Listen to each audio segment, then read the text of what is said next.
All right, you guys, welcome back to the Alpha Platform. Good morning and happy Friday. We're going to get into some more finance news. You guys know I like to talk about the economy, I like to talk about finance because it affects all of us. So, this article was just released by Fox Business. It says Gen Z lean on credit more than millennials did in racking up more debt. Young adults are racking up more debt and have higher delinquencies than their counterparts from a decade ago. Let's get into it. The latest crop of young adults in the US is leaning more on credit than the generation before, and experts expect the problem to get worse before it gets better as elevated inflation continues to rage. I wonder why, because I'm a millennial and we graduated high school in 2008 and like at the peak of a recession. And I remember being that young and it was difficult to get access to credit. And I'm wondering, how are these young people getting access to so much credit? Let's go on. A new report from TransUnion released Wednesday shows Gen Z adults 22. Oops, you guys. A new report from TransUnion released Wednesday shows Gen Z adults ages 22 to 24 are opening up more credit cards, racking up more debt, and have a higher rate of delinquencies than their millennial counterparts did at the same age range a decade ago. Again, how are they opening up credit cards? Like, how are they getting it? Because you have to have, number one, you have to have some sort of income, show proof of income. You have to have a decent credit score. I don't know how they're getting their hands on credit, and if they do get their hands on credit, it can't be much. Maybe $2,000, maybe $1,000 per card. Maybe they're just getting multiple $2,000 credit cards at a time. And then I think, why are they doing this? Um, instead of working a job, why are you racking up credit card debt when you should be in school, building a skill set, and working your tail off? All right, the report Solving for Gen Z found 84% of credit active consumers between 22 and 24 years old held one or more credit cards in 2023 compared to 61% in 2013. Bro, I still have the same credit card from 2012. I have two credit cards. I have my personal credit card, and then I have my business's credit card. That is it. I don't want to be one of those people out here with like four, five, six credit cards. You don't want to do that. You want to be responsible as possible. Um, my credit cards are paid down, but they have high limits. So it's like, if I run into an emergency, I have access to them, but I don't want to be using them. Gen Zers are more likely to take out an auto loan than millennials were 10 years ago at 30% versus 25% respectively. Again, how are they getting these loans? Like, I got an auto loan when I was about 19, 20 because I had to, and I got a Ford Focus, a 2009 Ford Focus. Because I had to buy the only car for the family, and luckily enough, I made enough money working full time at a hospital cafeteria to afford that little Focus. I think I bought it for 15,000 in 2010. Looking back, I think I overpaid, but I was just happy to have a car, and it lasted me, a good 10 plus years. So can't complain there. The report pointed to a 32% cumulative rise in the consumer price index over the past decade, while noting that debt levels across all age groups are up, with credit card debt among Americans topping $1 trillion last year. If that was last year, just think about what it is now. It should be like maybe close to almost $2 trillion this year. TransUnion said the high prices and high credit card balances are contributing to Gen Z consumers holding higher balances on other credit products, including auto loans, which are up 14% for that generation compared to inflation adjusted numbers from 10 years prior. You know, when I think about it, young people are not as concerned about the economy and making smart financial decisions as those of us in our 30s up. They don't really understand the impact of inflation. Most of them don't understand the impact of credit, of interest rates, auto loans. They don't get it. All they know is that, hey, I have to have a car, and if I'm going to get one, let me get one that I won't be ashamed of. Like, their priority is not making smart financial decisions because their brain is not fully developed yet. All right. Let's go on. It's no surprise, quote, it's no surprise that in this economic climate, one in which the cost of living is significantly higher relative to a decade ago, younger consumers are increasingly turning to credit products to bridge their financial needs. Jason Lackey, Executive Vice President and Head of Financial Services at TransUnion, said in a statement. Yeah, I will say, I will give them that. Prices are higher. I remember rent when I was their age. I found myself a one-bedroom apartment for about like $600 in Arlington, Texas, when I was in university there, Arlington. Um, about $600, $500 to $600, and I was able to pay my rent, by working at a hospital cafeteria, or excuse me, at a hospital as I think I was a CNA back then, a nursing assistant at that time, and I was paying like 550, $600 for rent. But I know those prices are long gone. History. Quote, this is a demographic that is younger and newer to the workforce and accordingly is likely commanding a lower salary at an earlier point in their career, Lackey added. As long as inflation remains elevated and the cost of goods remains so as well, balances across products such as credit cards, personal loans, and auto are likely to continue to grow. Yeah, I feel bad for the young people. I feel bad, then again, I don't feel bad. They should know enough not to have all these credit products. Let's read some comments. Those balances are only likely to continue to grow as long as lenders are willing to keep lending to them. Once they've hit their credit limit, the party's over. That's from GHM. DeadCarp620491 says, why not? They assume the government will pick up all their credit card debt after paying off their student loans. It makes sense. 66 Facts says, student loan forgiveness, why not credit card forgiveness? Dems need to buy our votes. When it comes to student loan forgiveness, I think people don't understand the premise behind the push for student loan forgiveness. Many of us were sold. They literally sold this dream to us that if you went to college and you got a 4 year degree, that you'll earn more than $1 million over your lifetime compared to someone who never went to college. So we went to college, and they didn't stress get this specific degree, get that specific degree. It was just go to college, and you'll have access to higher paying jobs, and you can escape poverty. Excuse me. So we did, and the worst thing that happened was governments began to subsidize these student loans, which then incentivized these schools to turn into corporations and start raising tuition prices. Decking out their student halls, decking out their student amenities to attract more students, all in the effort to get more government money. So there's no incentive for them to like lower tuition costs. So it's not our fault that we have such high student loan debt. We are literally trying to escape poverty. Most of us are.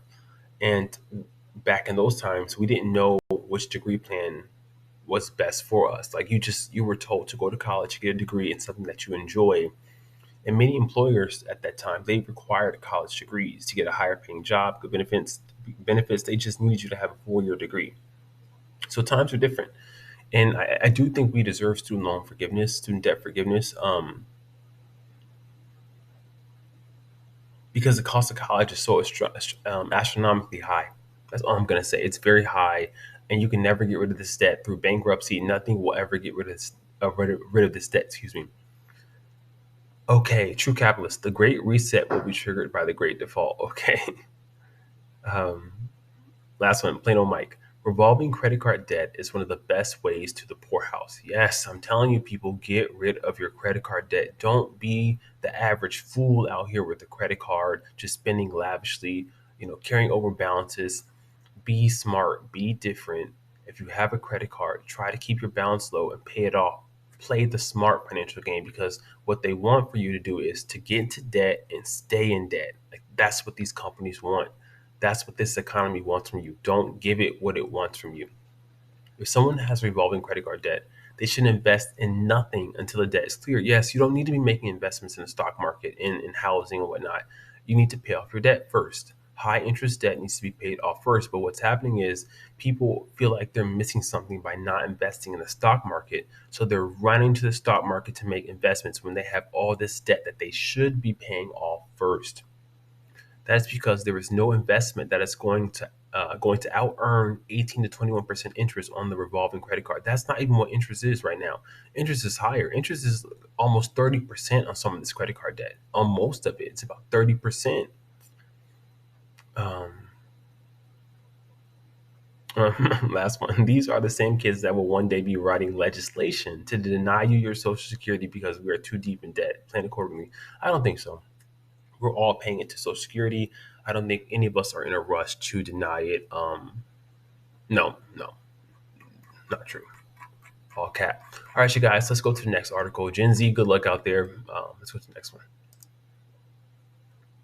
We're going to be talking about jobs. This just came out yesterday. So it says weekly jobless claims jumped to 231,000, the highest since August. I'm telling you, unemployment is going up. Initial filings for unemployment benefits have hit their highest level since late August 2023, a potential sign that an otherwise robust labor market is changing. We can feel it's changing. We're seeing the complaints. If you have a job right now, hold on to it as long as you can. I told you guys about the Warren Act. Excuse me. Essentially, the Warren Act is a legislation that's passed in most states where companies have to give their local governments about a 60 to 90-day notice that they're going to be laying off employees so that the government can prepare for mass unemployment filings and Medicare, Medicaid filings and food stamp filings. So the Warren Act will tell you if you have a layoff coming at your company, get your CV ready and get out there in the job market. Also start to look into maybe creating a YouTube channel, maybe creating some type of side gig or getting into gig work to supplement your income, just to like build a cushion of savings to help you in case you lose your job. Because if you lose your job and you have high credit card debt and you have an auto loan and you have rent and you have mortgage, does that make sense to you guys? Like, you're going to be in the poorhouse, like you're going to be out there bad, and I don't want to see you guys out there like that. So let's continue. Jobless claims total a seasonally adjusted 231,000 for the week ending on May 4th, up 22,000 from the previous period and higher than the Dow Jones estimate for 214,000, the Labor Department reported Thursday. It was the highest claims number since August 26, 2023.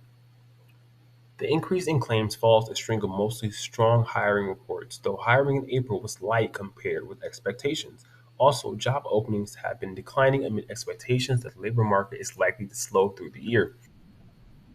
You know, I'm sorry, guys. I don't know why. Give me-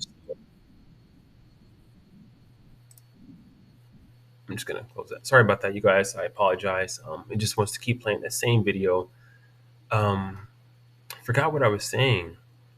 But yeah, most of these jobs that we're opening, that we're seeing being offered right now, are part time, low paid jobs that you cannot take and expect to afford the cost of living with. You cannot expect to support yourself or a family with. So it's not looking good out here for the full timers and the white collar jobs and those looking for higher salary jobs.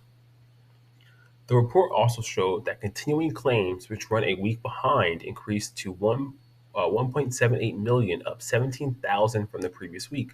The 4 week moving average of claims, which helps smooth out weekly volatility in numbers, increased to 215,000, up 4,750 from the previous week. Excuse me. We quote, weekly jobless claims are one of the timeliest indicators of when the economy is starting to undergo serious deterioration, and the magnitude of new layoffs this week looks worrisome, wrote Christopher Rupke, chief economist at FWD Bonds. Quote, 1 week this does not make a trend, but we can no longer be sure that calm seas lie ahead for the U.S. economy if today's weekly jobless claims are any indication. Non-farm payrolls increased by 175,000 in April. We covered that earlier this week. Markets reacted little to jobless claims released, with stock market futures slightly negative and treasury yields mixed. Yeah, like the stock market is still going up. And if it's going down, it's not going down by that much. And I always have to wonder who is investing in the stock market. And what I think is happening is the average person, instead of paying off that high interest credit card debt, their auto loans, taking care of their finances the way they should be. What they're doing is they're investing in the stock market, feeling like they're missing out on some type of gain if they don't. And if look at it this way, no stock is going to go up higher than the interest rate on a high balance credit card. Like no stock can compete with that credit card balance, that interest rate. So what's the point of investing in the stock market when your credit card debt is going to keep snowballing out of control? Excluding seasonal adjustments, claims total 209,000, up 10.4% from the previous week. New York alone saw an increase of more than 10,000, accounting for more than half the total rise. So, as people are getting laid off, we have migrants coming to this country by the thousands. We're all going to be competing for jobs, people. Like, you think these migrants are just going to sit around and not be competing with you for jobs? And on top of that, um, they're going to be taking on a lower wage than you and happily doing so. So it's like the American people, we have a lot to deal with right now. Quote, a low number of claims have become almost monotonous. While this surprising spike could well be a blip, we should expect more volatility and a trend toward higher claims as the labor market normalizes, says Robert Frick. Um, okay. Talks about the Fed and inflation. Job gains have remained strong. I don't think so. Let's see if we can get some comments in here.